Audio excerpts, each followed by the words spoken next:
শ্রমিক দিবস এটিকে শ্রমিকদের অধিকার থেকে বঞ্চিত করার জন্য ভিন্নভাবে আমাদের কিছু কিছু মহল এটাকে মে দিবস হিসেবে পালন করে থাকে, ঠিক কিনা? আমরা এটাকে মে দিবস হিসেবে বলবো না, আমরা বলবো এটাকে শ্রমিক দিবস। এটা কি দিবস? শ্রমিক দিবস। এই শ্রমিক দিবসের শ্রমিকদের অধিকার আদায়ের জন্য শিকাগো শহরে কিছু আমাদের মতো যারা শ্রমিক, সেই ভাইয়েরা শ্রমিকদের অধিকার আদায়ের জন্য তাদের জীবনের তাজা রক্তকে বিলিয়ে দিয়েছিল।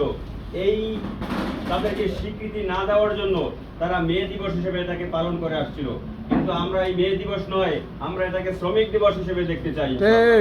সম্মানিত ভাইয়েরা, আসুন আমরা যাতে শ্রমিকদের অধিকার আদায়ের জন্য আল্লাহ রাসূল সাল্লাল্লাহু আলাইহি ওয়াসাল্লাম যেভাবে আন্দোলন করে গিয়েছিলেন, সংগ্রাম করে গিয়েছিলেন, তাদের অধিকার প্রতিষ্ঠিত করার জন্য, তাদের রুটি রুজির ব্যবস্থা করার জন্য যেভাবে আন্দোলন সংগ্রাম করে গিয়েছিলেন, আমরা ঠিক একইভাবে এই বাংলাদেশে, অন্ততপক্ষে আমরা এই বাংলাদেশে, বিশেষ করে এই উজিরপুর উপজেলায় আমরা যাতে শ্রমিকদের অধিকারকে প্রতিষ্ঠিত করতে পারি, এজন্য শ্রমিক কল্যাণ ফেডারেশনের ডাকে আপনারা সবসময় সাড়া দিবেন, এই আহ্বান রেখে আমি আমার বক্তব্য এখানে শেষ করছি। আসসালামু আলাইকুম।